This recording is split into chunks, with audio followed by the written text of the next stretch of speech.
Bismillahirrahmanirrahim. Assalamualaikum warahmatullahi wabarakatuh. Alhamdulillah hamdan katsiran tayyiban mubarakan fih kama yuhibbu rabbuna wa yarda. Asyhadu an la ilaha illallah wahdahu la syarikalah wa asyhadu anna Muhammadan abduhu wa rasuluh. Allahumma salli wa sallim wa barik ala Muhammad wa ala alihi wa sahbihi ajma'in. Ya ayyuhalladzina amanu taqullaha haqqa tuqatih wa la tamutunna illa wa antum muslimun. Amma ba'd. Bapak Ibu yang dirahmati Allah, saudara-saudariku yang berbahagia, Ustaz Maman hafidzakumullah.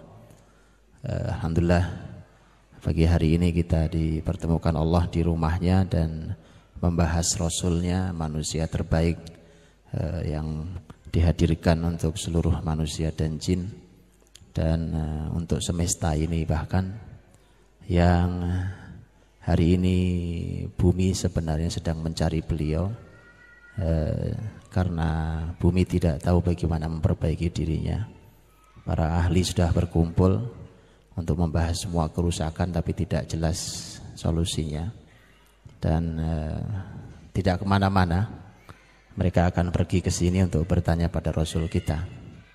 Karena hanya Allah yang menciptakan bumi ini dan semesta ini, dan hanya Allah yang tahu bagaimana memperbaikinya. Dan itu sudah diajarkan ke Rasul Muhammad SAW dan sudah diturunkan kepada para ulama yang merupakan pewaris para nabi. Saudaraku yang dirahmati Allah Subhanahu wa taala, Ustaz Maman sudah menyampaikan tentang betapa luar biasanya perjalanan hijrah menuntut banyak hal dengan semua dramanya.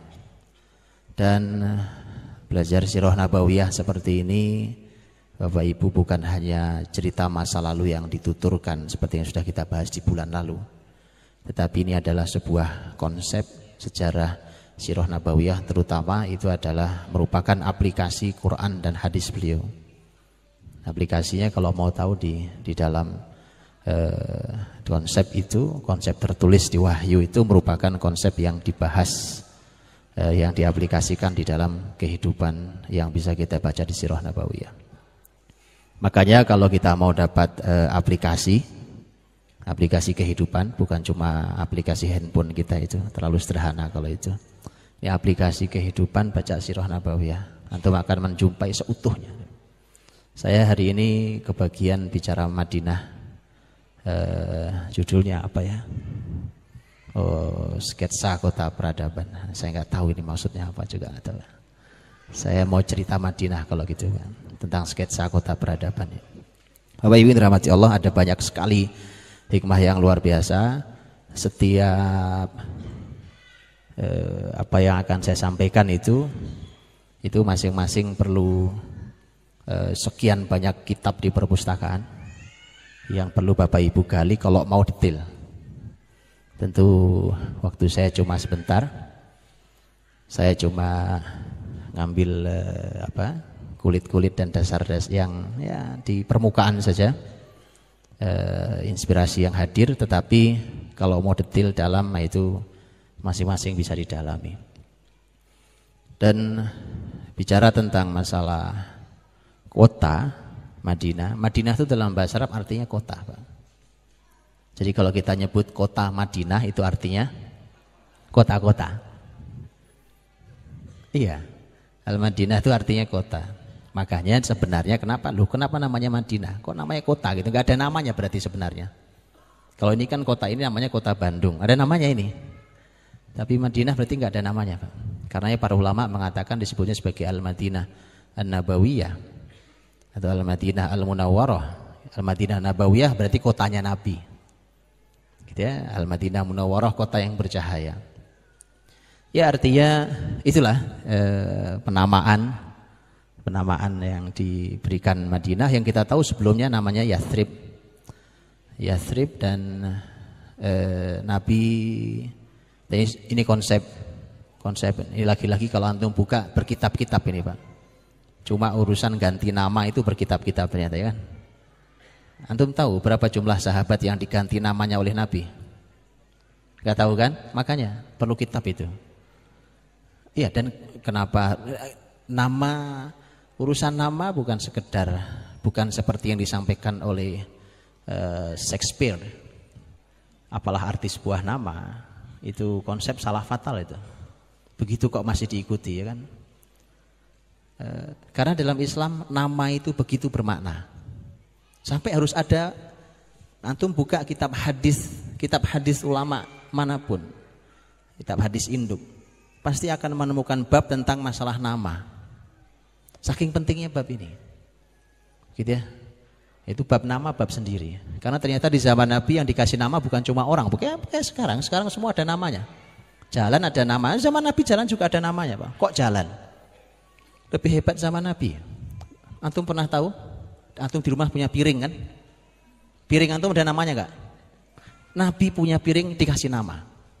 Wallah, Pak. Kalau kendaraan dikasih nama udah biasa.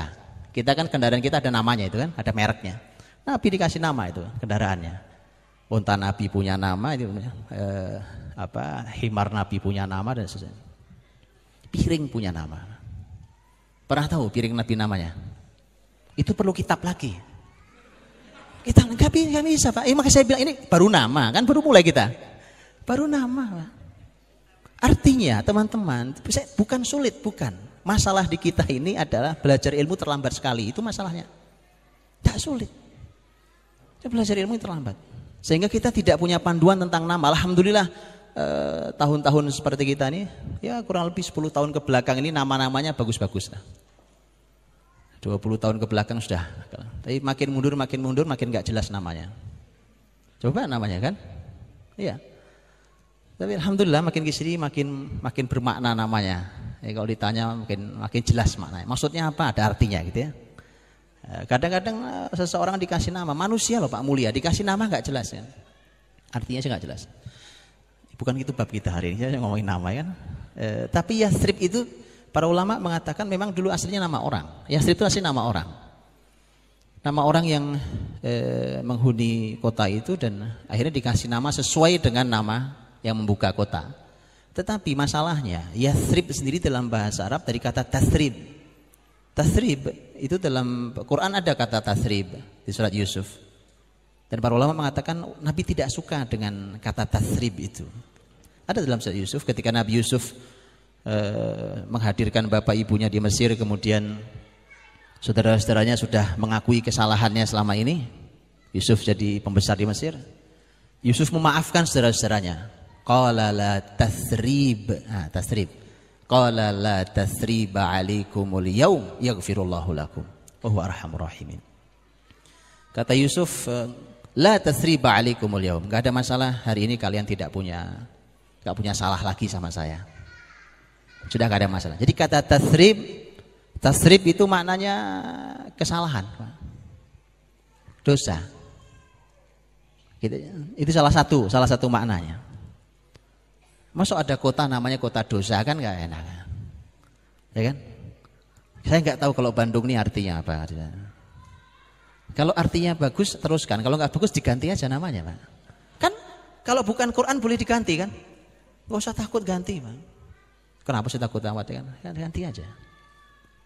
Nah, kok gitu? Nanti antum baca di peristiwa Khaybar, menjelang Nabi masuk ke Khaybar itu ada perempatan jalan. Nabi tidak setuju dengan nama-nama yang ada, nama-nama jalan. Jadi zaman dulu jalan sudah ada jalan namanya.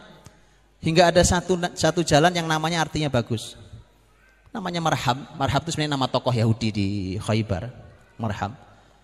Tapi dalam bahasa Arab Marhab artinya selamat datang. Marhaban. Marhaban. Jadi jalan ini memberikan optimisme, disambut oleh jalan namanya Marhab. Kata Nabi, saya lewat jalan yang ini. Nabi lihat jalan artinya nggak bagusnya nggak mau lewat, Pak. Jadi kalau di dekat rumah antum ada jalan namanya nggak bagus diganti aja, ya. Ya, usul ke Pak RT maksudnya. Baik, teman-teman dirahmati Allah. Jadi Yathrib, nama Yathrib itu yang kemudian, jadi ternyata begini teman. Saya cerita tentang nama ini karena ternyata ini konsep yang disepelekan, tapi ternyata dalam Islam tidak sepele. Kan kita bicara kota peradaban ini. Madinah yang nanti akan saya jelaskan lebih detail tentang kayak apa sih sebenarnya keadaan latar Madinah sebenarnya. Madinah itu kayak apa? Yathrib itu aslinya tadinya kayak apa? Kemudian dari Yathrib berubah jadi Madinah itu Perubahan itu bukan cuma perubahan nama. Supaya tahu. Sebenarnya Nabi nggak nyebut Madinah, artinya bahasanya ini Madinah bukan. Nabi itu punya nama, menggantikan nama. Madinah punya beberapa nama. Gitu ya. Yathrib yang tadi artinya salah, dosa apa ya, diganti oleh Nabi, diganti dengan lawannya. Lawan maknanya. Karena ini menghadirkan optimisme. Kita tinggal di sini. Nabi tidak mau tinggal lewat jalan yang jelek aja, artinya nggak mau, apalagi tinggal di sebuah negeri yang berlama-lama. Paham ya? Jadi antum kalau tinggal di sebuah negeri yang artinya jelek, pindah aja kali, Pak. Negeri itu tidak membawa kebaikan secara nama. Betulan itu. Nabi SAW beliau ketika mengganti nama dengan nama yang sebaliknya. Madinah itu sebenarnya Nabi menyebut namanya Thayyibah. Cuma antum jarang mendengarnya, apalagi ke nama berikutnya atau Tobah. Tobah, Thayyibah itu artinya sama, baik. Thayyib artinya baik. Daripada artinya salah, kesalahan, dosa apa, diganti namanya menjadi kota yang baik. Jadi aslinya Madinah itu punya beberapa nama. Jadi ini kota yang punya beberapa nama. Ya, di Indonesia kayaknya belum ada kota dengan beberapa nama. Itu diantaranya Madinah, Tuhan. Thayyibah atau Thayyibah, ada beberapa nama yang lain. Artinya baik. Perpindahan dari Yathrib, nama Yathrib kepada nama Thayyibah, itu bukan cuma pindah nama. Ini mohon juga dibiasakan di semua kehidupan kita, Pak. Kita ini sangat terbiasa dengan sesuatu yang sifatnya seremonial dan kulit, Pak. Dulu namanya SMA, diganti SMU, ganti lagi SMA. Itu cuma ngucurin dana doang itu. Ngabisin duit negara, nggak jelas coba. Maknanya apa? Manfaatnya apa? Apakah kalau dari SMA dipindah ke SMU terus kualitas Indonesia luar biasa gitu? Terus dibalikin lagi ke SMA keluar, cuma main-main itu, Pak. Ya begitu tuh tolong nggak ada gitu di program kehidupan orang beriman, orang cuma berkutat di wilayah kulit, nggak selesai, yang tidak mempengaruhi sama sekali esensinya, kontennya, sama sekali nggak mengubah apapun. Nabi ketika mengubah Yathrib menjadi Thayyibah, wallahi Pak, 100% berubah. 100, kita akan bicara ini.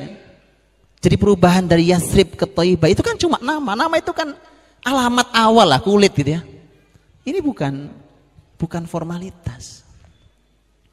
Begitu, bukan formalitas. Jadi kalau antum, makanya saya itu paling nggak suka dengan istilah-istilah itu, Pak.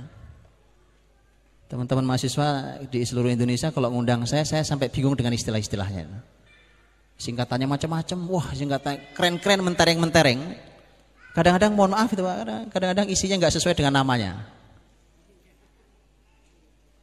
Kalau bahasanya ini optimis, Pak, monggo lah, itu optimisme silahkan ya kan, ini optimis. Kamu sampai kapan antum bermain-main dengan istilah? Paham, Pak? Nabi ketika mengubah sesuatu, berubah sampai isinya, 100% berubah. Begitu, Pak. Karena ini kebiasaan kita hari ini memainkan sesuatu itu hanya wilayah kulit, dan padahal ganti pelang itu ada duitnya. Sekarang ganti pelang seluruh Indonesia, kebayang nggak itu? Itu pelang papan nama itu, belum ganti kop suratnya itu. Seluruh Indonesia ganti kop surat, itu duit semua, memang proyek. Mau sampai kapan umat ini ditipu, Pak, dengan semua hal yang tidak ada gunanya, cuma buat permainan. Kalau mau mengubah dari Yathrib kepada Thayyibah, yuk kita lihat sekarang perubahannya. Apa yang berubah dari Yathrib pindah ke Thayyibah? Yuk kita lihat yuk sekarang. Teman-teman, ini sketsa kota peradaban ya. Ya, untuk mengukur apakah Bandung layak jadi kota peradaban yang kita tuju nanti gitu. Kan kalau kita tidak layak ditinggal aja dulu. Kalau layak kita urusi, kalau enggak tinggal dulu. Ya, Mekah enggak layak tinggal, Pak. Tinggal. Nabi lahir di Mekah. Nabi terima wahyu pertama di Mekah. Nabi berdakwah pertama di Mekah. Nabi 13 tahun terima wahyu dan membina sahabat di Mekah. Tidak layak ditinggal kota itu. Jadi orang bukan menangisi kampung halaman. Kampung halaman saya, kampung halaman saya. Tinggal Pak. Karena nanti waktu kita ditanya di sisi Allah itu Ustaz Aman tentang hijrah. Allah tidak pernah memberikan ruang untuk kita beralasan ketika orang menjadi rusak gara-gara tidak hijrah dari negerinya. Allah berfirman, alam takun ardullahi wasi'ah fatuhajiru fiha. Bukankah bumi Allah itu luas? Kenapa kalian tidak hijrah? Tinggalin negeri itu. Ngerti Pak? Orang beriman tuh gak ada hidupnya nanggung, tinggal di sebuah negeri serba salah, ya kan? Tinggal di sebuah kota serba salah, tinggal di sebuah lembaga serba salah. Ini saya susah, ini gak bisa. Pengennya saya begini Pak, cuma bagaimana ya Pak? Itu sih orang beriman tuh gak ada orang nanggung Pak. Gak ada orang beriman, usia terlalu mahal untuk hidup serba salah itu. Harusnya serba benar bukan serba salah kan? Ini susah. Pengennya begini Pak, cuma susah. Ya, itu gak ada Pak. Nabi berjuang di Madinah. Sebenarnya sketsa Madinah untuk hijrah itu bukan serta-merta hari ini dapat Madinah besok hijrah. Itu prosesnya setidaknya 3 tahun Pak. Proses 3 tahun. Panjang Nabi mengurus Madinah dari jauh. Dari jarak 500 kilo diurus 300, itu 3 tahun lamanya. Diukur betul Nabi SAW, laporannya masuk, dianalisa. Terus dengan panduan wahyu dan seterusnya. Sampai kemudian nanti Nabi SAW menyampaikan kata Nabi, kalian sudah diizinkan untuk berhijrah. Nanti panjang Pak Nisa. Nabi memberi rentang kepada Mekah 10 tahun berarti. 10 tahun dan 3 tahun terakhir di Mekah Nabi gunakan untuk membina Madinah. Gak bisa, makanya untuk Nabi hijrah ke Madinah itu sebenarnya teman-teman, ini menunjukkan pentingnya sebuah tempat, markas. Harus ada markasnya. Nabi kurang apa coba di Mekah? Nabi, sudah Nabi, ya kan? Pemimpin. Quran terus turun, Jibril terus memberi panduan, sahabat terus bertambah jumlahnya, ya kan? Yang kurang adalah Nabi tidak atau belum punya markas. Jadi markas itu penting. Harus jelas markas antum di mana, ya kan? Iya kan? Sudah macam-macam tanya, di mana nih Pak pusatnya?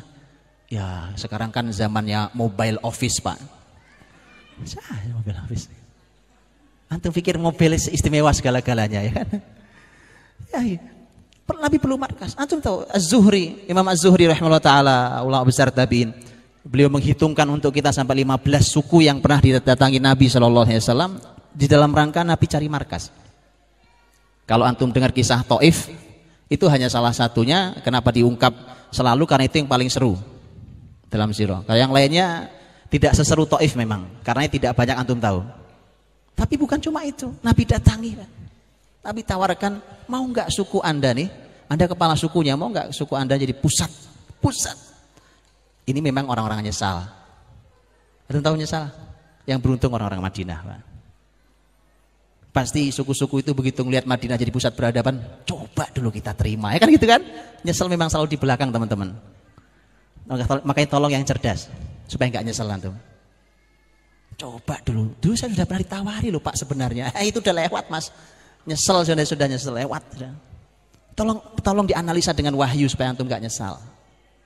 Tolong dianalisa dengan wahyu. Kan sudah 5 pasti nyesal. Taif. Subhanallah. Nabi bergerak ke Taif, berharap Taif jadi pengganti Mekah. Ya, tahun 10 kenabian. Dilempari batu, Nabi antum tahu semua tahu kan? Dilempari batu. Ya sudah Nabi pulang sambil berdarah-darah, pulang sambil sedih kan. Ya. Dan lihat kan, masyarakat Taif seharusnya menjadi pusat peradaban, tapi ternyata bukan Taif yang beruntung, Pak. Karena melempari wahyu. Ya. Menolak Nabi SAW. Jadi perubahan Yathrib ke Thaibah itu teman-teman itu benar-benar perubahan dari kegelapan menuju cahaya, dari masa jahiliyah menuju peradaban Islam. Itu bukan sekedar sebuah perubahan nama. Saya mau sampaikan beberapa potret Madinah, potret Yathrib. Kita pakai nama yang tadi saya katakan, ada Yathrib, ada Thaibah. Saya sampaikan beberapa potret Yathrib supaya kita mengambil pelajaran. Tapi sebelum saya sampaikan, saya kasih satu mukaddimah kalimat bahwa Allah Subhanahu wa taala memberikan kepada nabinya sebuah kota yang tidak siap. Tidak siap. Ini justru menariknya. Keadaan Mekah di beberapa sisi jauh lebih baik daripada keadaan Yathrib. Bahkan seperti Taif umpamanya juga di beberapa sisi lebih baik daripada Yathrib. Jadi Allah berikan kepada nabinya itu sesuatu yang tidak siap. Supaya apa? Supaya kita sebagai umatnya itu tidak gampang nyerah, Pak. Apa hubungannya nyerah dengan Yathrib?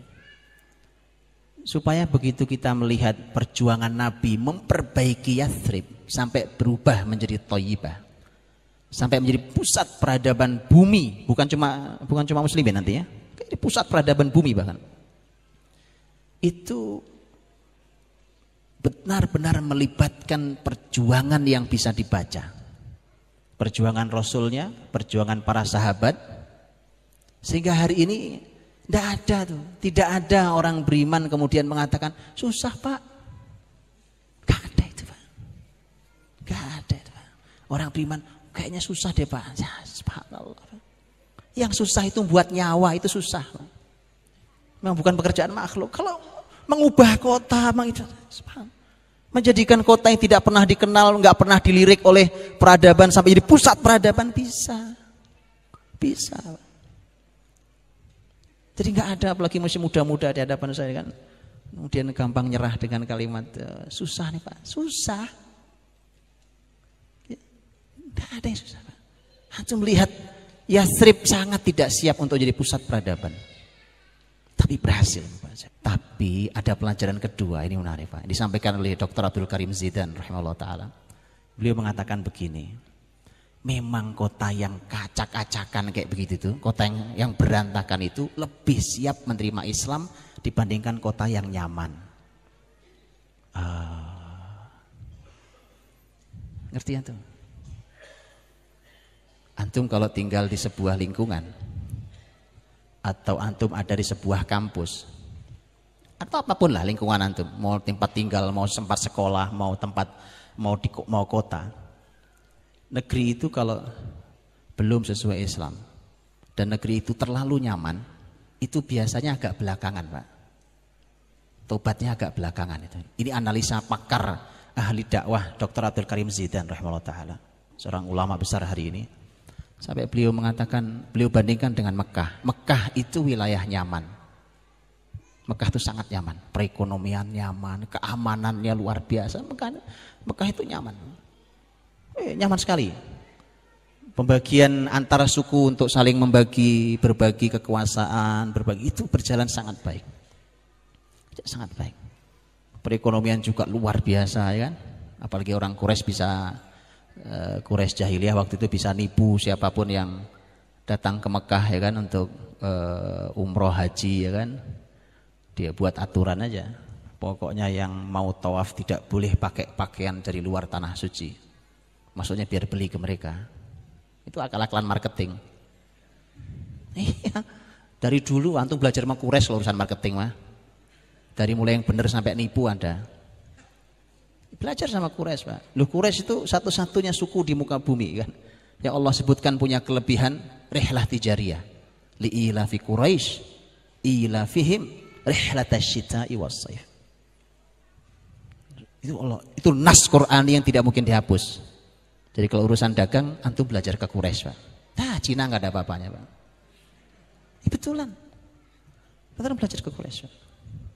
Mereka pernah memimpin bumi secara sistem perekonomian. Betul. Itu ekonomi di tangan sahabat Abdurrahman bin Auf, Talha, Zubair, Sa'ad, di tangan Utsman. Tangan mereka. Ya. Itu teks Qur'ani yang nggak pernah dihapus, masalahnya nggak mungkin dihapus. Nah, jadi wilayah yang tidak nyaman itu memang lebih siap menerima Islam karena mereka punya harapan. Siapa tahu, ini bahasanya persis, ini bahasanya anak-anak muda Madinah begitu bertemu Nabi SAW di baiat, menjelang baiat Aqabah tahun sebelumnya. Mereka mengatakan itu, kalau engkau wahai Muhammad SAW berhasil menenangkan, mendamaikan kami, maka engkau menjadi orang yang paling kami muliakan. Ada harapan, mereka punya harapan. Siapa tahu inilah harapan itu. Kami sudah lelah, sudah kota yang melelahkan. Justru itu yang menarik. Kenapa tadi Dr. Abdul Karim Zidan beliau mengatakan bahwa kota yang bermasalah begini ini malah lebih menarik. Lelah memang, melelahkan ya kan? Karena kan kita ini maunya sekarang udah siap. Udah jadi, tinggal santap, tinggal nyaman ya kan? Yang begitu mah biasanya nggak jadi, Pak. Itu belakangan. Antum tahu kapan Mekah masuk Islam? 8 tahun berikutnya. Lama, Pak. Tobatnya belakangan, kota nyaman itu. Betul ya? Ini nggak sembarang, Pak. Ini analisa para ahli ilmu, menganalisa sebuah tempat. Coba. Nah, Yathrib itu memang sangat tidak siap kotanya di semua lini. Yuk kita lihat Yathrib di sisi perekonomian. Perekonomian Yathrib itu hanya diuntungkan bahwa Yathrib itu juga merupakan kota persinggahan dagang. Ya agak lumayan. Walaupun tentu tidak sedahsyat Mekah. Gak sehebat Mekah lah. Yathrib kelebihannya juga mereka masih punya kebun-kebun kurma.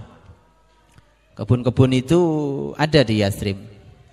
Tapi para ahli ilmu mengatakan dia masih kalah dibandingkan Khaybar secara perkebunan. Tentu masih nanti akan lebih luar biasa lagi wilayah Ardus Sawad, Mawara'an Nahrain, itu wilayah Irak dan sekitarnya itu loh. Tapi Madinah ya begitulah. Masyarakatnya masyarakat yang secara perekonomian sekali lagi tidak sehebat Mekah. Secara kalau masalahnya masalah ilmu,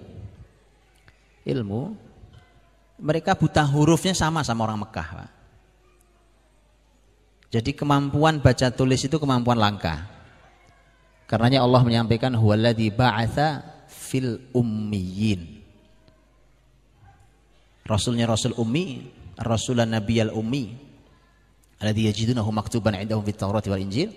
Al ummi, masyarakat juga masyarakat ummiyin. Tidak bisa baca tulis. Masyarakat tidak bisa baca tulis kan tidak mungkin mimpin peradaban, Pak. Itu lihat ya, masyarakat buta huruf. Kan hari ini bumi sedang memerangi buta huruf termasuk negeri ini kan. Karena kalau masyarakatnya buta huruf nggak mungkin mimpin peradaban. Coba itu keadaan Yathrib awalnya, Pak. Buta huruf. Masyarakat buta huruf. Orang bisa baca tulis itu langka. Oh itu dahsyat orang bisa baca tulis. Terkenal pasti. Karena itu keahlian langka, bisa baca tulis. Jadi secara ilmu seperti itu. Secara agama, secara umum juga sama dengan Mekah. Secara agama musyrik juga. Jenis musyriknya itu musyrik nyembah berhala sama dengan Mekah. Maka mereka adalah masyarakat Yathrib adalah masyarakat yang tidak kenal Alkitab. Kalau tidak kenal Alkitab, maka dia tidak akan pernah tahu tentang berita, ajaran gitu ya, tentang umat-umat terdahulu atau nabi atau peninggalan nabi. Yang ada hanya isu yang berkembang. Orang Mekah itu mereka dengan semua kejahiliahannya menduga bahwa mereka tengah mengikuti agama Ibrahim. Itu orang-orang Mekah. Jadi mereka ngerasanya, gitu ya, merasanya seperti sudah kita nih ala millati abina Ibrahim. Mereka pikir mereka di atas millah Ibrahim. Karena begitu nanti diusut dari mana sumbernya, nggak ada sumbernya. Itu cuma dari kuping ke kuping ini. Lihat, Pak, bayangkan agama sumbernya adalah isu. Atau mana ada agama pakai isu? Agama tuh pakai kitab suci.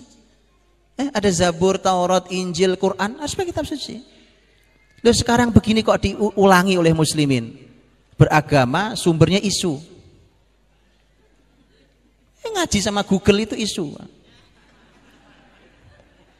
Betulan. Kecuali antum membuka web yang memang betul-betul penanggung jawabnya adalah seorang ahli ilmu.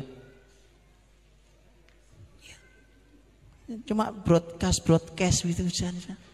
Ya subhanallah, itu isu.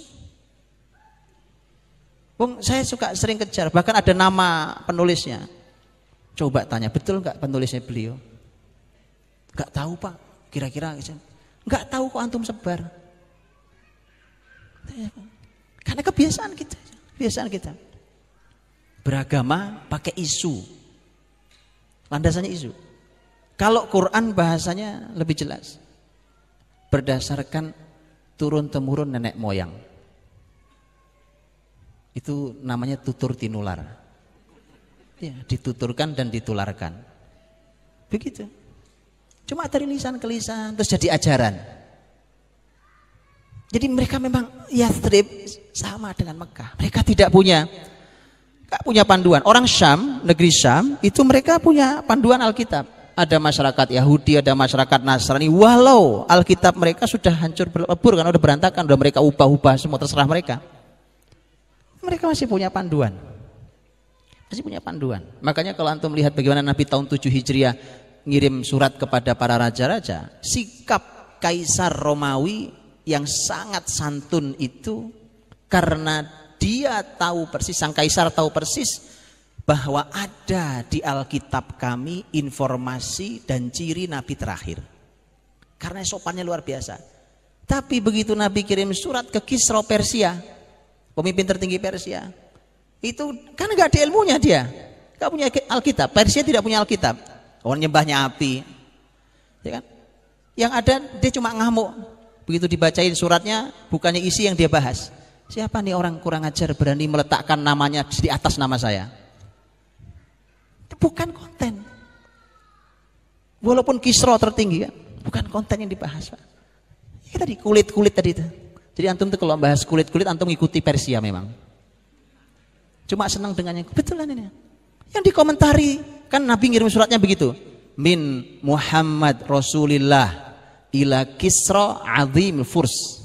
Gitu tulisan suratnya. Dari Muhammad Rasulullah untuk Kisra pembesar Persia. Kan nama Nabi di atas nama Persia. Nama dia, marah dia. Gitu ya. Kayak sekarang. Kursi paling depan Pak Dirjen. Belakang terus kelas festival paling belakang Mas, di ujung misalnya. Nasib aja Pak. Orang kalau bukan saya tidak izinkan Pak. Tapi kalau selalu orang hanya hidup dengan suasana yang begitu, dia menikmati Allah itu Persia. Persia nggak lama runtuh oleh itu Pak. Baik.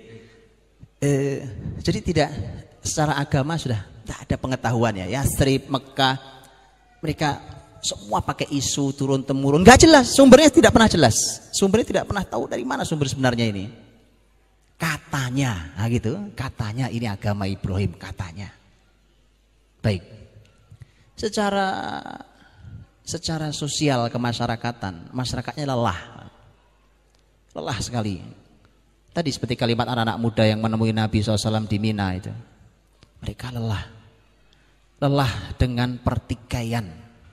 Bahkan perang di masyarakatnya, perang saudara. Maka saya heran banget dengan teman-teman ini yang senang banget berantem. Allah, saya heran Pak, kok ya cukup tenaga antum buat berantem itu loh. Saya pinjem tenaganya ya kan, saya pinjem deh tenaganya gitu. Insya Allah saya pakai untuk kebaikan. Ini saya heran Pak. Itu kalau debat di dunia maya, ya Allah. Padahal dia berdebat bukan di satu media sosial, di sekitar sekian media sosial, dia siap berantem.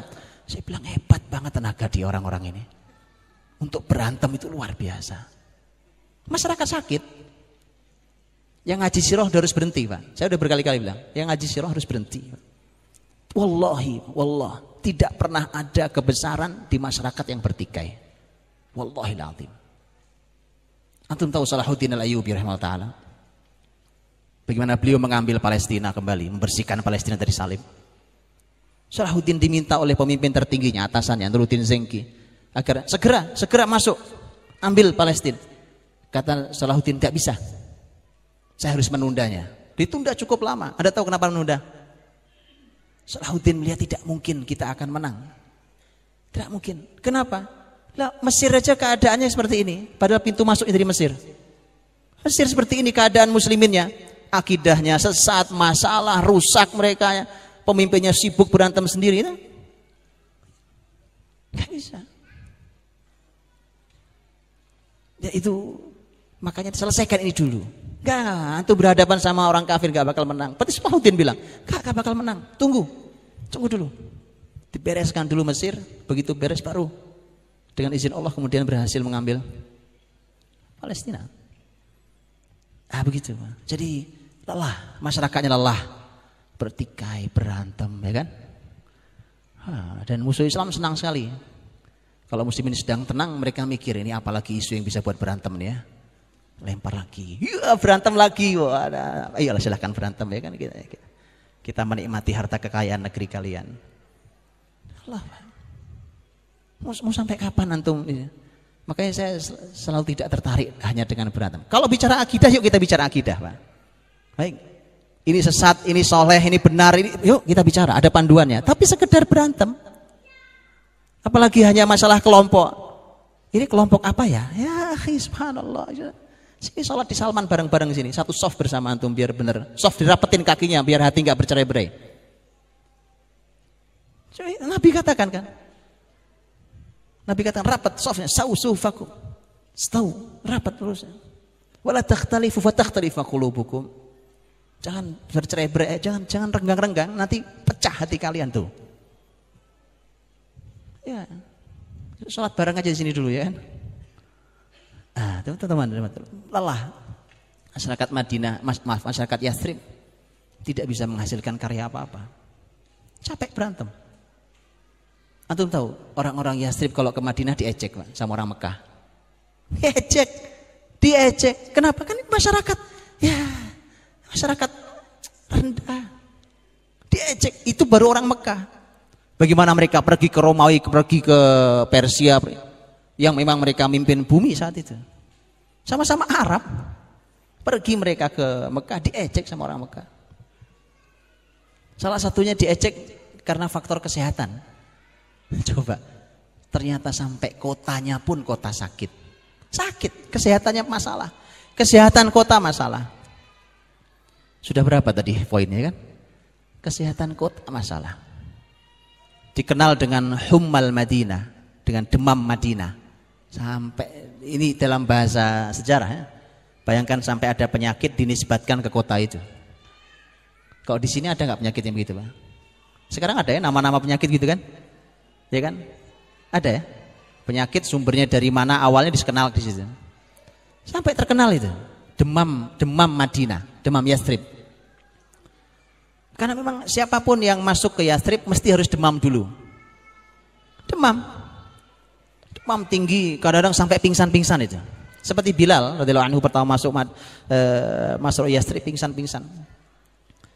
Sampai akhirnya dia merindukan Mekah ya kan. Ya dia rindu. Ya, Bilal itu sampai rindu Mekah. Jadi ini luar biasa bermasalahnya kota Yathrib ini. Kesehatan bermasalah. Antum tahu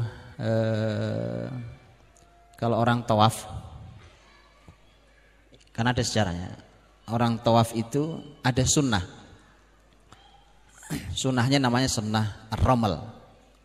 Lari-lari kecil di 3 putaran pertama, kan 7 putaran kan, lari kecil kan mulai tawaf itu dari Hajar Aswad ya, Bismillahirrahmanirrahim, mulai putaran pertama itu lari kecil. Tapi begitu ketemu di Rukun Yamani, lari kecil dihentikan, jalan kaki. Rukun Yamani itu satu sisi yang sejajar dengan Hajar Aswad. Rukun Yamani ini Hajar Aswad, gitu ya, sejajar. Ini jalan kaki. Nanti masuk lagi Hajar Aswad, jalan lari kecil lagi, jalan kaki lagi. 3 putaran pertama sunnahnya begitu kata para ulama. Itu ada sejarahnya, Pak. Tentu ada sejarahnya. Waktu Nabi SAW sudah di Madinah, kemudian bersama para sahabatnya melakukan tawaf, Itu orang-orang kafir Quraisy itu duduk di Darun Nadwah. Tadi Ustaz Mawan sampaikan. Darun Nadwah itu posisinya ada di depannya Hijri Ismail. Nanti bayangin Mekah aja ya, bayangin Ka'bah ya. Hijri Ismail itu ada di sisi yang berbeda dengan sisi Hajar Aswad dan Rukun Yamani. Jadi kalau ini Ka'bah nih, di sini Hajar Aswad, di sini Rukun Yamani. Di setengah lingkaran itu Hijri Ismail, Darun Nadwah di sebelah sananya. Maka Nabi membuat strategi. Coba bayangkan, ibadah aja pakai strategi. Nabi bilang, karena mereka begitu muslimin datang, Rasul datang, orang-orang kafir belum masuk Islam, Mekah waktu itu belum masuk Islam. Nabi membawa orang-orang Yathrib, kalimatnya orang-orang Mekah adalah, lihat, orang-orang penyakitan datang. Yang namanya Yathrib dikenal masyarakat berpenyakit. Memang begitu, kotanya kota berpenyakit. Nabi, mereka orang-orang Quraisy nggak tahu tuh artinya, memang mereka ngecek aja. Nanti kita sampaikan bagaimana Nabi SAW bahkan mendoakan mendoakan Madinah supaya diberikan Allah kesehatan.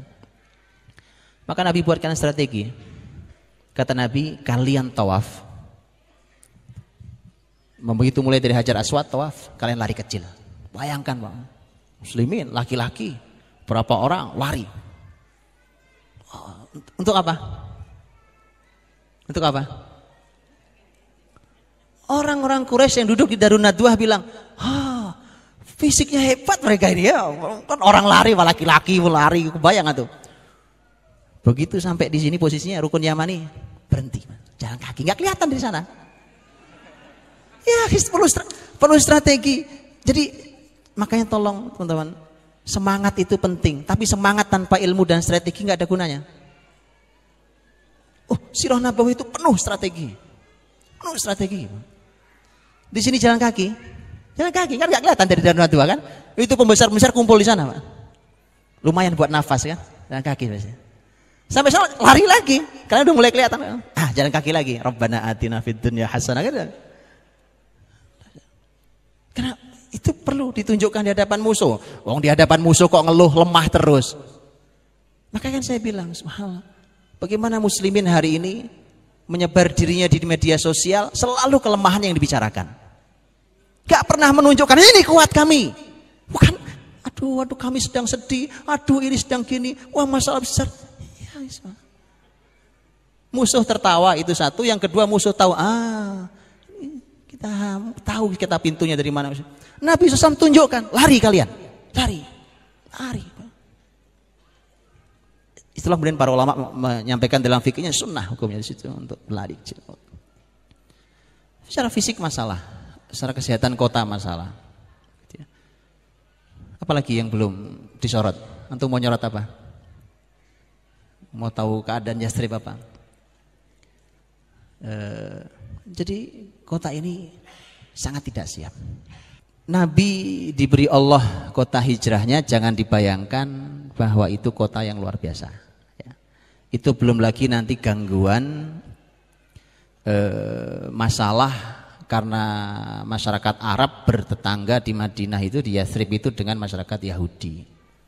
Masyarakat Yahudi itu ada puluhan klan, ada puluhan fam. Dan ada yang besar-besar, Bani Quraidah, Bani Qainuqa, Bani Nadir dan seterusnya. Tapi ada yang kecil-kecil banyak. Dan itu juga jadi masalah sendiri. Itu masalah sendiri. Ya kan? Secara sosial masalah sendiri.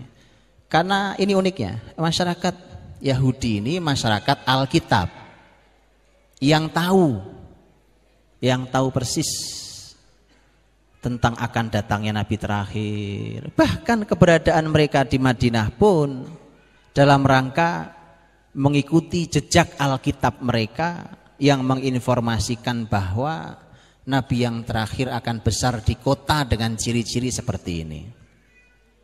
Lihat, mereka benar, betul ya? Mereka tepat. Sebagian mereka tidak tepat karena sebagian ngumpul di Khaybar. Karena Khaybar itu ternyata kotanya mirip dengan Madinah. Kita lihat, Yahudi itu percaya loh sama Alkitabnya ya. Percaya. Dia cari itu. Nah, beberapa masalah ini Nabi SAW ini kan itu teman-teman ya, itulah mengapa perlunya orang berpegang kuat pada wahyu, perlu orang soleh, perlu orang cerdas luar biasa, perlu orang yang memahami strategi, mengenali kekuatan lawan, mengenali potensi timnya. Enggak sembarang, enggak ada yang tiba-tiba begitu-begitu ya. Itu Rasul kita, itu para sahabat kita, dan muslimin diajari untuk itu. Tidak sejalan-jalannya, udahlah mas jalan aja dulu pak, yang penting. Enggak ada tuh jalan dulu yang penting itu enggak ada pak. Jelas bisa. Jadi sekarang kita lihat, waktu saya tidak banyak lagi, sudah? Masih ada? Oh masih ada. Kita lihat Rasul SAW, apa yang dilakukan Nabi, apa yang dilakukan Rasul menghadapi keadaan yang seperti itu. Apa yang dilakukan Nabi sampai Yathrib benar-benar berubah menjadi Thayyibah. Bukan cuma namanya yang baik, tapi memang ini kota yang luar biasa. Teman-teman saya rahmati Allah, jangan dibayangkan Yathrib itu gede segede Bandung ya. Yathrib itu kecil. Zaman dulu apalagi ya, ini sudah 15 abad lalu, kita bicara tentang sebuah kota 15 abad lalu. Kota yang tidak besar zaman itu tuh. Dan itu sebenarnya sesuai dengan fasilitas yang Allah berikan. Hari ini kota lebar-lebar, tapi alat transportasi juga cepat-cepat ya kan? Iya. Informasi otomatis akan seiring sejalan kecepatannya dengan itu, dengan peralatan teknologi hari ini. Zaman itu ya sesuai. Apa yang dilakukan oleh Rasul SAW? Rasul mengatakan kepada para sahabat di Mekah menjelang hijrah, uritu daro hijratikum. Aku diperlihatkan negeri hijrah kalian. Nah sudah jelas sekarang negeri hijrah kalian. Sudah hijrah sahabat ke Yathrib. Dan tadi saya katakan, Nabi mengatakan ini Taubah, ini Thayyibah. Ganti namanya. Hebat lah. Masuk sebuah kota pertama ganti nama kota, keren banget. Di kota nggak layak namanya ganti namanya. Sekali lagi nama bukan hal sepele dalam Islam ya. Jadi tolong kalau ngasih nama anak kasih nama yang baik pak. Nama kasih nama cucu bu, kasih nama cucu yang baik ya. Tolong kasih nama yang baik.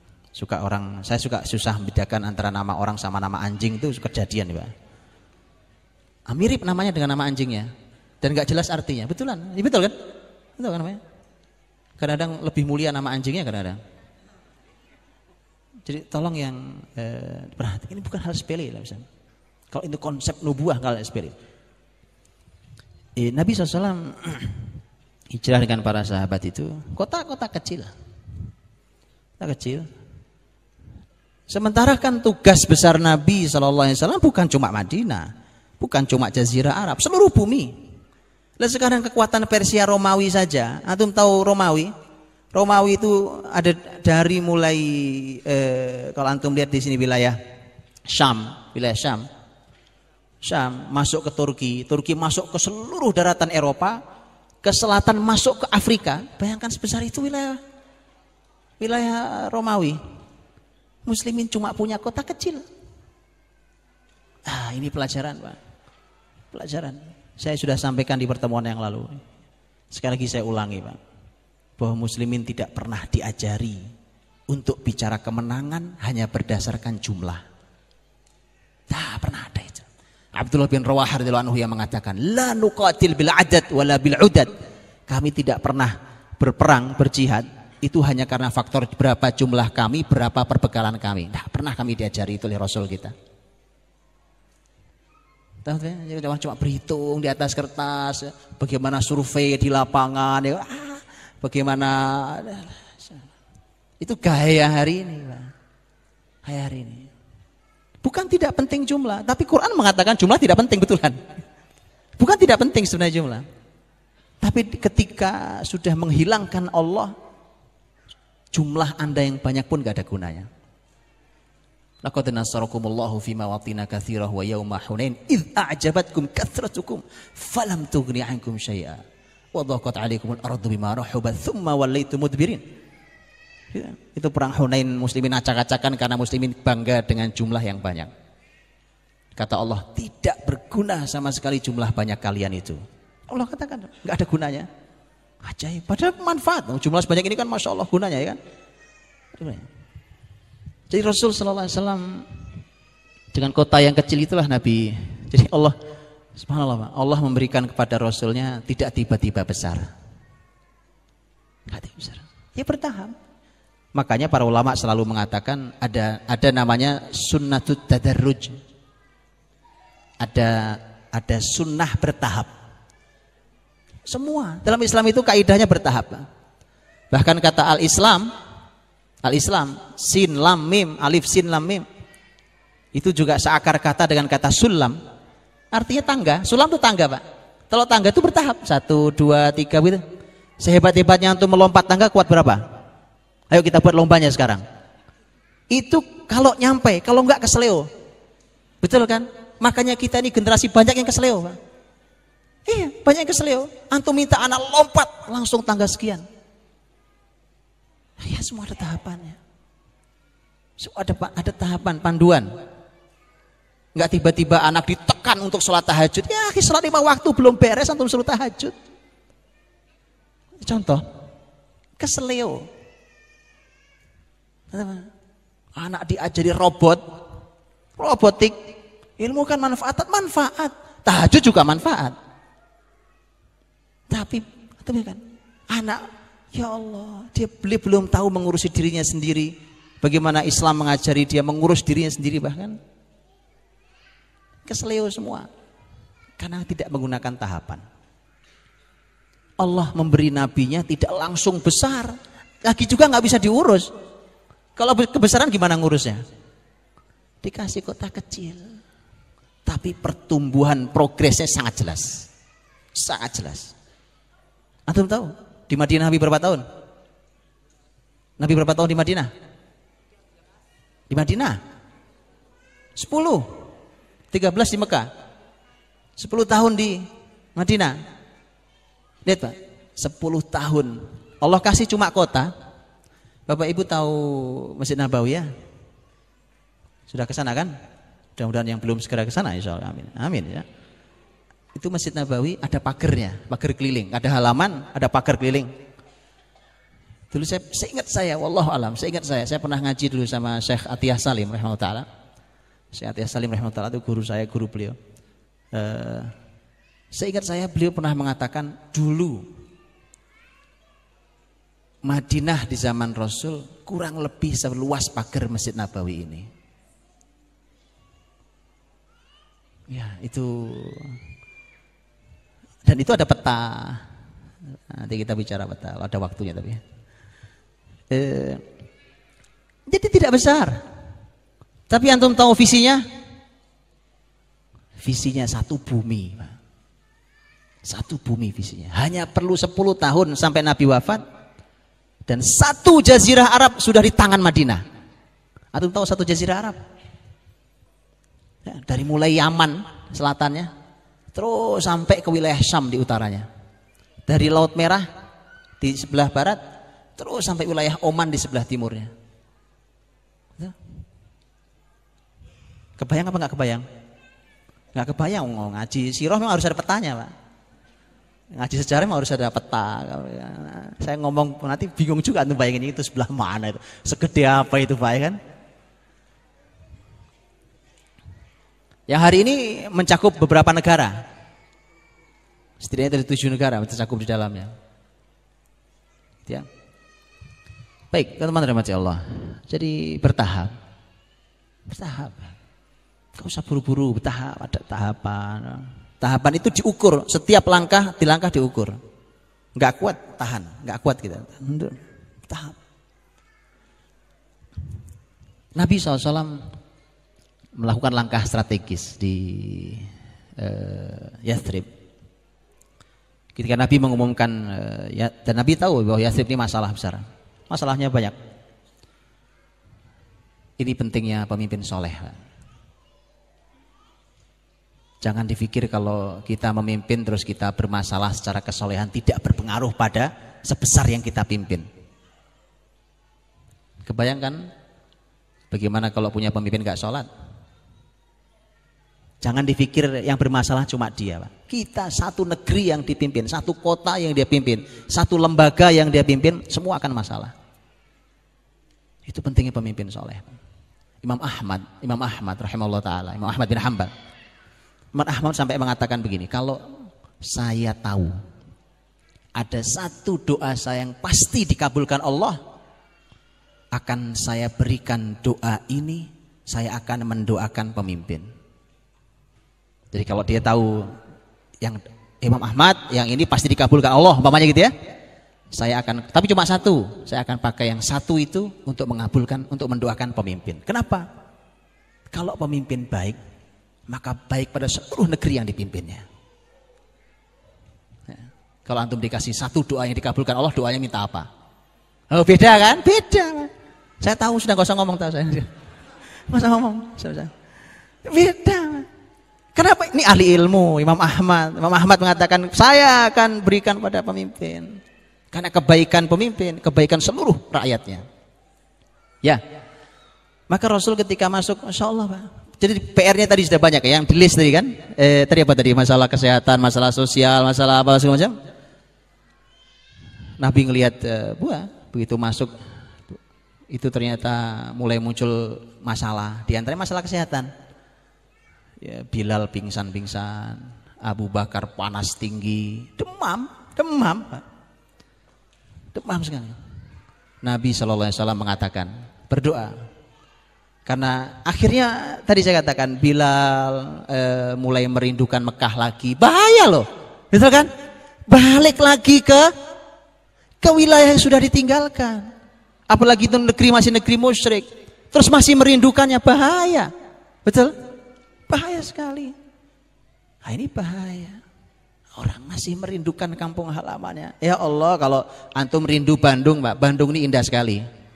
Loh, Mekah loh apa yang dirindukan? Pasir, batu, kerikil. Tapi itu jauh lebih indah daripada Yathrib. Sampai sini kok demam ya kan? Sampai bersyair itu Bilal.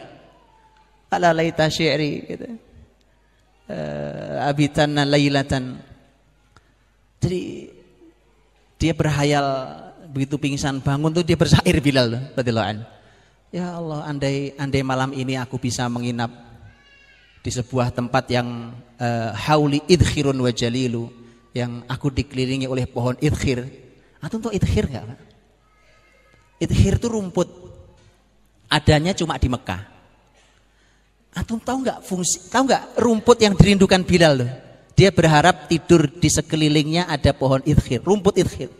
Antum tahu gak idkhir buat apa? Idkhir itu oleh orang Mekah dipakai buat mandiin mayat. Itu aja dirindukan sama Bilal, karena gak ada yang lain kan. Karena itu yang dipunya Mekah. Kalau Bandung disebutin kan banyak sekali kita rindukan kan.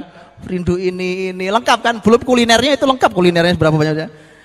Ya kan? Belum fashionnya, belum tempatnya, belum indahnya, belum hijaunya, belum cuacanya, belum, masih terlalu banyak. Mekah apa yang dirindukan? Dengan suasana alam kayak gitu. Tapi itulah Yathrib lebih tidak menarik daripada Mekah. Bahaya orang merindukan masa lalunya yang sudah tidak, yang harus ditinggalkan. Termasuk di dalam hijrah ma'nawi tadi Ustaz Maman sampaikan. Hijrah ma'nawiyah kita itu gitu juga. Bahaya merindukan itu masa lalu itu. Sudah yang rusak-rusak tinggal masa lalu. Sekali waktu muncul yang dirindukan tuh kadang-kadang kejadian. Kadang-kadang ya kalau ada lagi punya masalah di tempat yang baik ini kita suka merindukan masa rusak itu. Itu pelajaran buat kita ya. Tapi itu harus segera di-cut. Itu manusiawi tapi harus segera diputus. Maka Nabi berdoa, Allahumma. Ini pentingnya pemimpin soleh, Pak. Yang kalau berdoa Allah dengar. Allahumma habib ilainal madinah kahubbina Makkah au asyad. Ya Allah, berikan kami kecintaan pada Madinah ini, pada kota ini, sebagaimana kami mencintai Mekah, atau bahkan lebih mencintainya.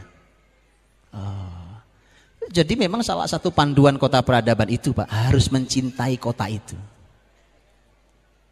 Nabi minta cinta loh, cinta kota. Cinta kota itu penting. Ini dalilnya. Harus, Pak. Lah kalau antum benci dengan kotanya nggak akan jadi kota peradaban kota itu. Itu harus menjadi kota yang dicintai. Nabi minta, ya Allah kasih kami cinta pada kota ini sebagaimana kami cinta Mekah. atau kami lebih cinta Madinah dibandingkan Mekah. Nabi doanya panjang, Pak. Tentang Madinah doanya panjang sekali. Kemudian sahabat mengeluh, ya Rasulullah, so' dan mud kami ini paling kecil. So' mud itu ukuran timbangan zaman dulu. So' mud, satu so' itu sama dengan 1 kilo, satu zakat fitrah kita itu 1 so'. Ya, satu zakat fitrah kita itu 1 so'. Kalau 1 mud itu sama dengan 1/4 so'. Ukuran zaman dulu ya. Sahabat mengeluh di Madinah. Sahabat Madinah mengatakan itu. Mereka mengeluhkan kecilnya ukuran mereka. Ya, artinya itu kan biasanya digunakan untuk nimbang makanan. Ya gandum, ya kurma, segala macam itu pakai so' dan mud. Maka Nabi berdoa lagi. Berarti kan ada kekurangan ini, ya kan? Madinah, Yathrib sendiri secara ekonomi tidak terlalu menarik dibandingkan Mekah. Sekarang ketambahan orang-orang yang pindah dari Mekah. Kalau mereka pindah bawa uang, itu investasi namanya. Tetapi uang yang mereka punya pun mereka tinggal kebanyakan di Mekah. Datang nggak bawa apa-apa. Orang kaya raya seperti Abdurrahman bin Auf, antum tahu kan? Tidak bawa apa-apa. Suhaib Ar-Rumi tadi disampaikan, nggak bawa apa-apa. Padahal itu pengusaha kaya raya. Nggak bawa apa. Bukankah itu menjadi beban baru sebuah kota? Oh, yang ada saja kurang. Atau dikatakan tidak sehebat Mekah, tetapi ketambahan pula. PR besar secara ekonomi. Nabi doa lagi. Gitu, pemimpin soleh berdoa. Nabi doa lagi, Allahumma barik lana fi sa'ina wa muddina. Ya Allah, berkahilah sa' dan mud kami. Antum tahu sekarang jawabannya? Kekurangan itu apa jawaban kekurangan? Barokah, Pak. Ngeluh kekurangan income, kekurangan ini kurang, sampai negara ini anggaran kurang. Ya Allah. Ternyata Nabi ganti dengan barokah. Ya Allah, berkahi. Karenanya solusi kekurangan adalah barokah. Antum tahu pembahasan barokah itu sampai Nabi SAW mengatakan bahwa Madinah itu ta'amul wahid yakfi itsnain wa ta'amul itsnaini yakfil arba', gitu ya. Wa ta'amul arba' yakfi tsamaniyah. Makanan satu orang cukup untuk berdua. Itu makna barokah diantaranya, Pak. Makanan berdua cukup untuk berempat, makanan berempat cukup untuk berdelapan. Enak kan? Itu barokah. Sebuah negeri solusinya jelas barokah, Pak. Untuk mengatasi kekurangan. Didoakan lagi sama Nabi SAW. Baik. Nah, tadi pingsan karena penyakit, Nabi doakan lagi. Allahumma sahihha wankul hummaha ila Juhfa. Ya Allah, buatlah kota ini kota yang sehat. Jadikan kota yang sehat dan pindahkan demamnya ke Juhfa. Juhfa itu nama tempat. Itu nasib banget yang di Juhfa itu, Pak. Itu ketiban ini demamnya Madinah. Para ulama mengatakan saat itu Juhfa ditinggali oleh masyarakat kafir. Jadi Nabi ternyata boleh itu, Pak, ngajari doa kita. Ya Allah, pindahin penyakitnya ke negeri kafir, itu sudah boleh itu. Juhfa itu. Nah, itu Nabi ngajari kita ya. Nah, pindahkan demamnya ke Juhfa. Bersih, Madinah sehat. Coba ya, subhanallah. Sehat Madinah. Ini saya bilang tadi, ternyata banyak solusi dari doa Nabi SAW. Pentingnya pemimpin itu kalau adil, Allah dengar betul dari atas langit yang 7 sana. Kalau pemimpin itu adil. Baik, itu doa-doa Nabi SAW. Strategi Nabi SAW, sebenarnya sering antum dengar, Nabi mulai membuat strategi. Karena masalah sosial, terjadi masalah sosial. Nabi sudah punya tim muslimin. Tapi Nabi SAW masih berhadapan dengan orang-orang Yahudi yang belum masuk Islam, tidak mau masuk Islam. Dan sebagian dari masyarakat Madinah juga masih musyrik. Di masyarakat Arab, jadi ada dua ya, Arab dan Yahudi. Yahudinya tidak masuk Islam, masyarakat Arabnya sebagian masih belum mau masuk Islam, masih musyrik. PR buat Nabi. Itu masalah sosial karena sering kali konflik, ketidaknyamanan, peperangan, pertumpahan darah, saling hasad, saling hasut, itu semua di situ faktornya. Maka Nabi datang dan Nabi sudah punya tim seperti itu kan. Nabi kumpul di rumah Anas bin Malik. Jadi Anas itu jangan dibayangkan sudah tua, umur baru 10 tahun. Itu rumah Anas itu rumah bersejarah, Pak. Nabi SAW mengatakan, ta'akhau fillahi akhawaini akhawain. Kata Nabi, ayo kalian sekarang bersaudara dua. Muhajirin ketemu Ansor, muhajirin ketemu Ansor. Hanya sebagian muhajirin ketemu muhajirin. Itu terjadi di rumah Anas bin Malik. Rumah Anas bin Malik, para ulama mengatakan sebenarnya jumlahnya nggak banyak, Pak, 90 orang. Kumpul mereka 90 orang itu dipersatukan Nabi, dan tugasnya adalah setidaknya ada 2 tugasnya. Bersaudara itu ada 2. 1 tugasnya bahwa kalian harus mengurusi saudaranya yang kurang, yang lapar, yang apa, nggak punya pakaian, nggak punya tempat, tolong diurusi saudaranya. Yang kedua adalah bahkan saat itu perintahnya saling mewarisi. Jadi kalau ada yang meninggal itu boleh mengambil warisannya. Sampai nanti tahun 2 Hijriah kemudian Allah menurunkan ayat dan ayat waris, dan kemudian saling mewarisi di tema ta'akhi, bersaudara itu dihapus dalam Islam. Karena warisan itu adalah milik yang punya nasab dan seterusnya dalam aturan. Nah, intinya adalah bahwa itu, Pak, Nabi kumpulkan itu, persaudaraan itu. Dipersaudarakan, dikumpulkan, dipersaudarakan oleh Nabi SAW dan seterusnya.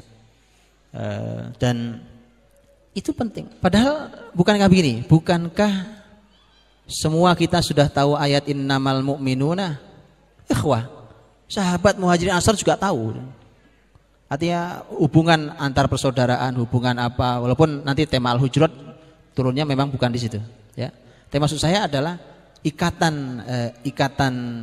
persaudaraan dalam Islam itu ternyata Nabi masih perlu untuk mengumpulkan. Ya dikumpulkan, dan itu ternyata menyelesaikan diantaranya masalah ekonomi. Kok bisa? Ya, Nabi sekarang mudah kontrolnya kan. Nggak boleh ada orang kelaparan. Memang benar, masalahnya mereka datang nggak bawa kerjaan, nggak punya uang, tidak punya rumah, bahkan kadang pakaian yang nempel di badannya. Tapi tadi solusinya adalah saudaranya, ya kan? Kisah yang paling antum sering dengar kisah Abdurrahman bin Auf dengan Sa'ad bin Rabi' radhiyallahu anhuma. Yang ujungnya Abdurrahman mengatakan dullani 'ala suq, tunjukkan di mana pasar. Itu mempersaudarakan sampai seperti itu. Kalau sampai ada yang tidak punya rumah, maka ditempatkan oleh Nabi di sebuah tempat, nanti setelah Masjid Nabawi jadi, di belakangnya ada suffah namanya, ya, suffah. Ini tadi saya katakan teman-teman, setiap pembahasan itu perlu antum dalami satu-satu. Suffah saja, dari mulai bagaimana bangunannya sampai sistemnya, sampai kegiatannya, sampai bagaimana kesulitan, bagaimana suka dukanya. Karena kenapa perlu dipelajari? Dari suffah lahir para pemimpin bumi. Dari suffah lahir para pemimpin bumi. Itu padahal, Pak, antum tahu Abu Hurairah pernah pingsan di Raudhah, Pak, gara-gara cuma kelaparan. Ada pernah kelaparan terus pingsan gitu? Allah, Pak. Pingsan. Abu Hurairah itu tinggal di suffah. Tapi antum tahu, nanti sepeninggal Rasulullah SAW, ahli ilmu yang luar biasa, yang sampai pada kita adalah perawi hadis yang Nabi yang terbanyak, bahkan kelak menjadi pemimpin besar di wilayah Bahrain. Orang suffah, nggak punya apa-apa dah. Suffah, ya Allah, suffah. Ini mesti terlalu mewah untuk gambaran suffah, Pak. Itu digambarkan hanya ada atapnya tapi nggak ada dindingnya. Kalau panas terik di Madinah, kepanasan luar biasa. Kalau dingin menggigil, dingin luar biasa. Antum tahu kisah Fatimah radhiyallahu anha, putri beliau ketika sudah menikah dengan Ali, kemudian karena Fatimah tangannya pada kapalan Pak, ya kan, keras gara-gara mengadoni roti sendiri gitu. Ali kasihan sama istrinya, kata Ali, Nabi dan muslimin baru saja dapat rampasan perang, diantaranya berupa tawanan perang. Kata Ali, cobalah pergi ke Rasul, pergi ke ayah kita, minta satu saja supaya membantu kamu di pekerjaan rumah. Datang Fatimah, apa jawaban Nabi? Hal akhdumukuma wa ad'u ahla suffah tatwi. Apakah aku harus bantu kalian berdua sementara aku biarkan ahlu suffah dalam keadaan kelaparan? Ya Allah, sampai anaknya digitukan, anak Rasul Fatimah, nggak bisa nak, sini aku ajari yang lebih mulia dari itu, dari sekedar kau minta pembantu. Sebelum tidur kau baca takbir 34 kali, tasbih 33 kali dan seterusnya. Subhanallah, itu Rasul kita. Dan Rasul selalu punya konsep menyelesaikan, kan nggak ada yang membiayai mereka, nggak ada yang, dan itu jumlahnya bisa puluhan sampai ratusan orang di Sufah itu, bukan 1-2 orang. Maka Nabi SAW sampai membuat strategi jangka sangat pendek, karena orang cuma perlu makan saja. Makan pun jangan dibayangkan makan yang macam-macam ya. Ada korma, itu bagus banget itu. Nabi selalu pesan kalau panen korma itu tolong digantungkan korma di Masjid Nabawi. Jadi Masjid Nabawi itu dulu ada gantungan-gantungan korma gitu Bang. Itu korma gratis Bang. Wakaf korma itu, siapapun yang mau ambil makan halal buat dia. Tapi namanya orang makan korma, kuat berapa lama teman-teman? Tiap pagi korma, sore, siang, sore, malam korma. Sehari, 2 hari, seminggu, kebakar betul saya. Panas itu. Datang mereka mengeluh ke Rasul, ya Rasul, tidak adakah selain korma? Kamu udah korma panas ya? Kata Nabi, aku tidak punya solusi selain itu. Ya, antum tahu itu pemimpin bumi semua itu. Kehidupan awalnya seperti itu. Ya. Maka Nabi punya solusi lain. Terutama kalau sudah malam hari makan malam itu, Nabi SAW berkata pada sahabat-sahabat yang ada lagi kumpul di Masjid Nabawi, Nabi katakan, siapa yang punya makanan untuk 2 orang, tolong bawa orang ketiga. Kalau ada punya makanan untuk 3 orang, tolong bawa orang keempat. Begitu seterusnya Nabi sampaikan. Itu sahabat yang punya makanan lebih itu bawa saudaranya. Ya Allah, coba. Mereka teruji ukhuwahnya saat sulit, sehingga mereka teruji ukhuwahnya saat menjadi orang besar. Gak mudah itu, bukan hal yang sederhana. Ya. Nah, Rasulullah SAW kemudian beliau membuat strategi mempersaudarakan itu. Nabi membangun Masjid Nabawi sebagai masjid yang pertama dibangun ketika masuk ke Yathrib pertama kali. Sebelumnya sudah membangun Masjid Quba di Quba. Bangun masjid, dan itu menjadi panduan penting teman-teman. Ini panduan kota peradaban, kanduan kota peradaban. Tidak akan pernah ada kebangkitan tanpa masjid. Tidak ada. Nabi SAW membangun pertama masjid sebelum beliau membangun pasar, bahkan sebelum membangun rumah beliau sendiri. Ya, subhanallah. Kadang hari ini kita membangun rumah kita ya, sebagai pemimpin kita bangun rumah besar-besaran dulu, masjidnya nggak jelas di sebelah mana. Ya, ini bukan konsep peradaban. Rumah pemimpin belakangan nggak apa-apa kan? Nah, pemimpin nggak punya rumah belakangan nggak masalah. Bangunkan dulu masjid untuk saya. Itu bangunan peradaban, Bang. Ya. Rasulullah SAW bangun masjid dulu. Rumah beliau belum dibangun, belum. Padahal beliau punya istri nggak satu. Ini kan? Itu. Nabi bangun rumah setelah bangun masjid beliau. Kenapa? Karena antum kalau lihat kota peradaban dalam Islam ya begitu. Bahwa masjid itu menjadi sentral untuk semua. Di sekelilingnya dibangun rumah-rumah, kegiatan, berbagai macam. Dan begitu berkembang dalam Islam, nanti rumah sakit, sekolah, dapur umum, untuk orang-orang miskin tidak mampu makan kapanpun ya kan. Bahkan tempat pemandian segala macam, kemudian tempat penginapan itu mengelilingi masjid. rumah-rumah sahabat itu mengelilingi Masjid Nabawi, sehingga mereka bisa menjamin bahwa pintu mereka begitu buka masjid. Itu menarik. Pernah ada yang lihat arsitektur kayak gitu? Di mana adanya, Pak? Kadang-kadang sebuah perumahan sedih, Pak. Masjidnya di pojok paling sempit, paling belakang, ya kan? Itu pun setelah berantem bertahun-tahun baru dapat lahan itu dengan pengembangnya. Ya, ini negeri Muslim, negeri kafir sebenarnya. Ini negeri Muslim. Muslim nggak boleh punya tempat ibadah di tempat dia tinggal. Saya nggak tahu kalau di Bandung. Antum ke Jakarta, teman-teman. Antum ke tengah kota di jalan protokol Jakarta. Wallahi kalau antum sedang siang hari mau Jumatan, setengah mati antum bisa dapat masjid untuk sholat Jumat. Silakan lewat, saudara. Artinya ini negeri Allah. Padahal dalam Islam masjid dibangun di pusat semuanya, yang pertama, yang utama, semua hanya kegiatan itu sebuah simbol penting bahwa dunia itu mengelilingi masjid aja, Pak. Karenanya dunianya bercahaya karena masjid Allah adalah tempat cahaya. Mengapa hari ini kegiatan kita gelap semuanya, ekonomi gelap, politik gelap, semua gelap? Ya kan? Sekarang awannya pun gelap karena kena asap. Kita kehilangan cahaya masjid.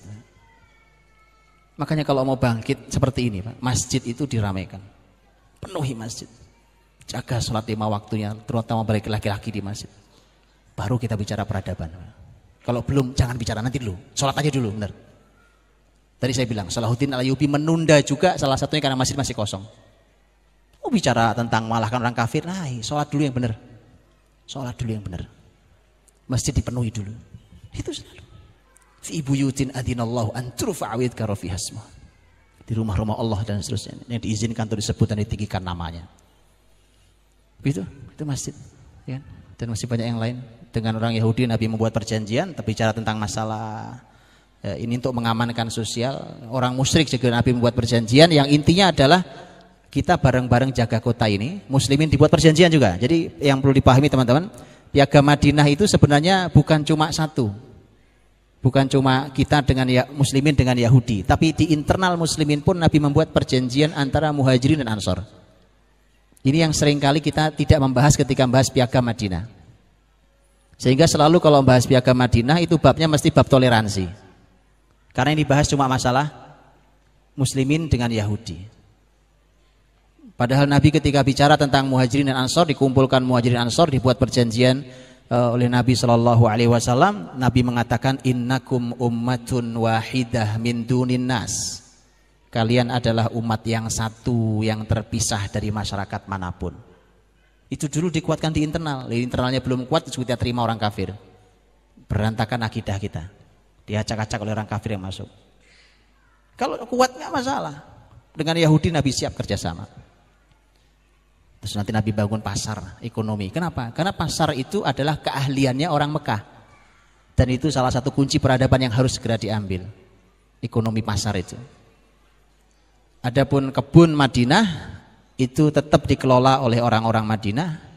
Dan ketika orang Madinah berniat memberikan sebagian kebun mereka kepada orang Madinah, kata Nabi la. Kata Nabi jangan. Jangan, kata Nabi SAW. Takfuna ma'unatahu wa tusyrikuna fi thimariha. Kalian kerjakan saja kebun itu, tapi kalian libatkan kami dalam buahnya, hasilnya. Bahasa Nabi SAW kepada orang Madinah. Jadi orang-orang Mekah nggak usah ngelola kebun. Para ulama sejarah menganalisa bahwa atau menyampaikan bahwa pertama ada dua sebab. Pertama, orang Mekah bukan ahli perkebunan. Di Mekah nggak ada kebun. Kalau antum lihat Mekah tidak ada kebun. Kebun mereka ada di Taif 70 kilo dari Mekah. Di Mekah tidak ada kebun, sehingga mereka tidak ahli dalam masalah perkebunan. Daripada nggak panen, nggak usah, kelola aja oleh kalian yang ahli. Yang kedua, menurut analisa Dr. Akram T. Al-Umari dalam Sirah Nabawiyah Shahihah, beliau mengatakan Nabi punya strategi rencana jangka panjang, bahwa Nabi ingin orang-orang Mekah tetap ada di ring satu beliau, tidak terikat oleh tanah. Kalau bertani kan terikat oleh tanah, Pak. Sekarang waktunya nanam, sekarang waktunya bersihin rumput, sekarang waktunya nyirami, sekarang waktunya panen, gitu kan? Nggak pergi-pergi tuh. Nabi ingin orang ring satunya tidak terikat oleh tempat, sehingga dia bisa dikirim kemanapun Nabi mau. Dan ring satu Nabi adalah orang-orang Mekah itu. Baik, sudah kelewat waktunya. Bicaranya memang panjang dan poinnya antum perlu ngaji per kitab-kitab itu. Ya, wallahualam bishawab. Assalamualaikum warahmatullahi wabarakatuh.